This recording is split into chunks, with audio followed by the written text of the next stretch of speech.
Selamat malam, perkenalkan nama saya Menaseh Christopher Lutermas, NIM 21113929, Universitas Islam Yogyakarta.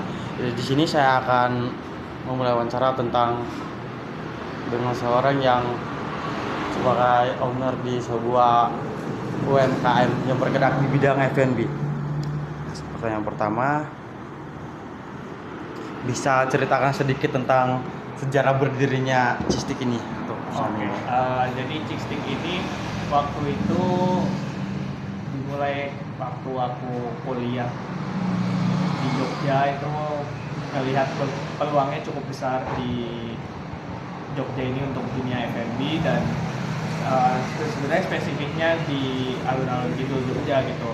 Awalnya pengen buka di sana gitu, berobakan.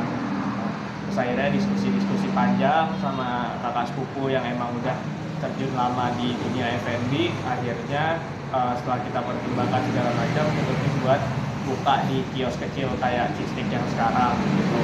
Awalnya cari tempat segala macam. Awalnya konsepnya take away only, tapi ternyata kita dapat tempat yang masih masuk budget, dan alhamdulillah bisa dine in walaupun cukup kecil tempatnya. Jadi dari situ persiapan kurang lebih 3-4 bulan. Akhirnya kita mulai develop menu segala macam, renovasi, dan akhirnya bisa buka di bulan Desember 2022. Kemudian apa saja produk atau layanan utama yang ditawarkan? Oke, kalau produk kita di chicken stick, chicken stick, cuma mungkin kalau yang udah banyak di mana-mana itu chicken sticknya pakai tepung ya. Tapi kalau kita salah satu keunggulan produk kita yaitu kita chicken stick tanpa tepung ya, dan dengan pilihan berbagai macam side dish atau karbonya ya, bisa pakai nasi, bisa pakai kentang, bisa pakai mac and cheese juga. Berikutnya nih ada analisis internalnya. Apa keunggulan utama dari perusahaan ini dibandingkan dengan kompetitor lainnya? Oke, sebenarnya kalau untuk kompetitor dengan produk yang sejenis itu kebetulan di Jogja juga belum banyak. Mungkin bisa dibilang 1-2 lah, sampai 1-2 brand. Dan keunggulannya kita yaitu dari segi produk kita sejauh ini yang paling konsisten dengan menyediakan dari segi rasa, dari segi penampilan, dan juga dari segi kualitas dagingnya itu bisa dibilang kita yang masih yang memimpin. Berikutnya terus apa ada kelemahan atau apa saja kelemahan yang perlu diperbaiki? Oke, kalau kelemahan pastinya masalah tempat ya. Banyak banget customer yang komplain karena tempat kita terlalu kecil. Jadi ya pelan-pelan kita nanti kalau yang namanya ada rezekinya bakal diperbaiki dengan maybe lebarin atau pindah atau segala macam, kita supaya bisa punya tempat yang lebih luas. Berikutnya analisis eksternalnya nih. Apa peluang terbesar yang saat ini dihadapi?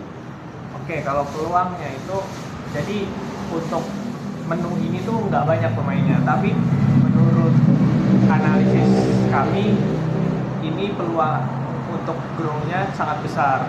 Jadi orang saat ini sudah terlalu banyak makan fried chicken gitu. Ketika kita kasih menu yang mana tetap ayam itu kan menu nyaman ya, jadi semua orang pasti suka ayam gitu. Jadi tapi kita kasih dengan versi yang berbeda, dengan versi yang bisa dibilang lebih sehat juga karena kita nggak pakai tepung.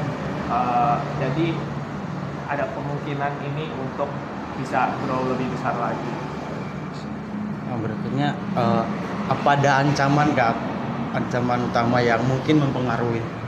Oke, kalau ancaman dari luar pastinya perubahan tren yang cepat banget gitu. Kadang juga kita harus benar-benar lebih cepat lagi adaptasi, dan takutnya walaupun Cistik ini ada peluang untuk bisa jadi makanan seterusnya, tapi ketika ada tren makanan baru, entah makanan Korea, makanan Thailand, makanan apa gitu masuk ke Indonesia, pastinya orang bakal geser ke sana dulu. Jadi otomatis bakal berpengaruh juga ke omset usaha.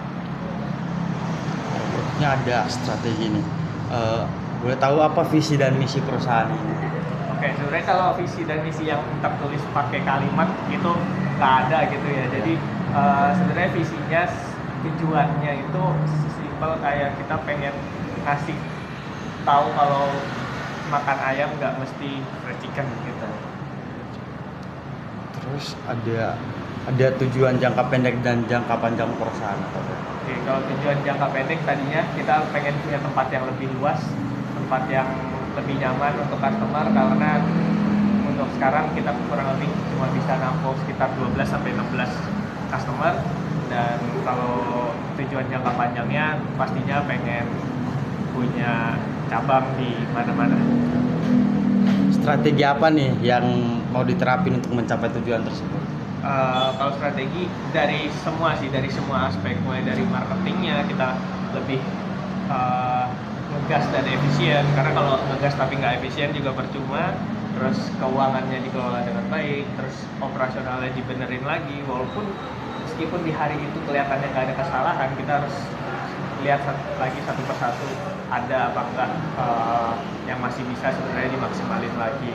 Terus dari segi manajemen SDM-nya juga itu juga mesti dikembangin lagi. Berikutnya ada implementasi. Nah, bagaimana rencana tindakan yang Ini tadi udah. Iya belum, sorry. Bagaimana rencana tindakan yang telah disusun untuk mencapai strategi tersebut? Oh, kalau rencana tindakannya misal dari apa ya, simpel kayak marketing. Kalau dulu siapapun food blogger kita tampung gitu. Tapi kalau sekarang kita mulai selektif, mulai mikir lagi, mulai semisal kayak sekarang di bulan Juli ini itu juga food blogger yang kita pakai berbeda dari yang sebelumnya, karena isinya itu orang-orang Jogja yang memang target market kita adalah mahasiswa lagi keluar. Jadi kita justru tarik food blogger dari luar kota supaya orang-orang dari kota sana datang kayak gitu. Terus habis itu manajemen keuangannya kita mulai pakai sistem kasir sama sistem aplikasi keuangan yang lebih rapi gitu dan otomatis, jadi bisa ke-track, bahkan sampai bahan baku semua bisa ke-track. Kalau memang ada pemborosan bahan baku, kalau memang ada waste atau yang terbuang, itu juga bisa ke-track gitu. Terus ada kendala terbesar nggak dalam proses implementasi strateginya? Kalau kendala terbesar pastinya di waktu dan SDM gitu ya, karena kalau sejauh ini tim Chickstick itu masih 6 di outlet, terus habis itu 1 pengurus logistik dan aku yang masih mengurus sisanya. Jadi memang waktu sama tenaga yang masih menjadi kendala gitu, keterbatasan untuk mengurus semua dari marketing, dari finance, operasional gitu. Yang terakhir ada evaluasi. Bagaimana cara mengukur keberhasilan strategi yang telah diimplementasikan? Oke, kalau keberhasilan strategi itu pastinya masing-masing punya KPI sendiri, terutama untuk tim yang di outlet dan tim logistik gitu, ada KPI-nya dan kita nilai setiap bulan, kita evaluasi lagi gitu. Terus sedangkan untuk hal-hal yang di luar itu aku jadikan targetku pribadi. Yang terakhir nih Mas, apa tindakan korektif yang diambil jika strategi tidak berjalan sesuai rencana?